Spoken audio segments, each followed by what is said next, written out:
안녕하십니까, 종이태입니다. 여야 다 싫다 대한정당은 안보와 민생, 이 주제로 말씀을 드리겠습니다.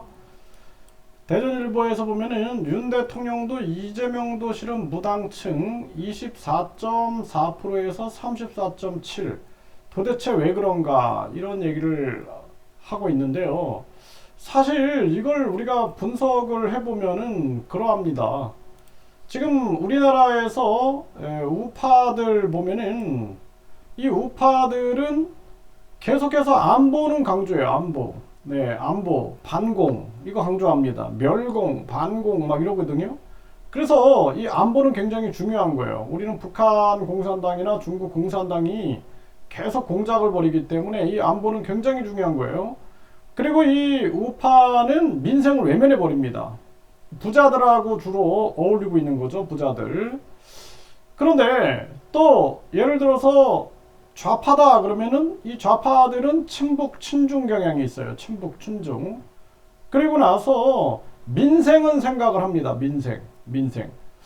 그래서 우리가 왜 이렇게 됐는가? 과거에 보면은 소련에 의해서 북한이 장악되고 또 미국에 의해서 남한이 장악이 됐어요. 이 강대국들에 의해서 우리 나라가 이제 갈라졌잖아요. 이때부터 좌익 우익이 형성이 된 거예요. 좌익 우익이. 그러다 보니까 좌익들은 주로 친사회주의 경향을 띠고 있는 거예요. 친공산주의, 사회주의 경향을 띠고 있고, 우익들은 친자유주의 경향을 띠고 있는 거예요. 이게 자본주의 경향을 띠게 되는 거죠.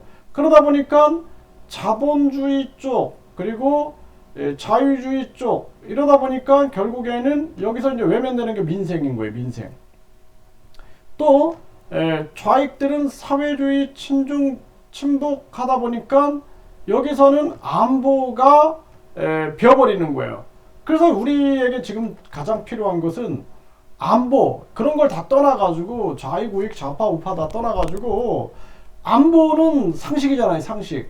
그래서 우리나라의 국가보안법과 더불어서 국제간첩제재법, 국제스파이단속법이 있어야 된다는 거예요. 이번에 미국의 이 도청 사건에서도 우리가 본 것처럼 자기들은 계속 이거는 국익을 위하여 스파이 활동하겠다라는 건데 막지 못한 게 바보 아니냐, 이거 아니에요. 그러니까 결국에는 국제스파이단속법과 국제간첩제재법이 필요하다라는 거예요.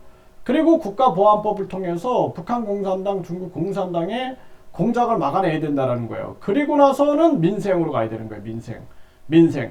그래서 지금 이게 딱 없는 거예요. 이 대한정당이 없는 거예요. 안보와 민생을 생각하는 대한정당이 없는 거예요. 우익은 안보는 얘기하는데, 반공은 얘기하는데 자본주의, 완전히 그 자본가들 편에 서 있는 거고, 그리고 이 좌익은 친사회주의 경향을 띠고, 그리고 나서는 민생은 생각을 해요.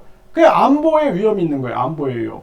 그러니까 이 안보와 민생을 주되게 하는 국민 주권당 같은 게 필요한 거예요. 국민 주권이라는 것은 이 안보가 무너지면 국민 주권이 없는 거예요. 그래서 국민 주권, 민생도 이게 제일 중요한 국민 주권이죠. 그래서 주적이 북한 공산당, 중국 공산당, 또 뿐만 아니라 우리를 약탈을 하고자 하는 그 외세들, 이거를 우리가 바라봐야 됩니다. 그리고 우리는 가장 중요한 것은 우리 나라 내부에서도 끊임없이 우리 서민들을 약탈하고자 하는 부패한 기득권들, 이 부패한 기득권들이 공산당보다 더 못된 것들이다라는 거예요. 요들을 쳐내지 않으면은 대한민국의 미래가 없습니다. 그래서 안보와 민생을 중심으로 하는 그러한 정당이 필요하다, 저는 그렇게 말씀을 드립니다.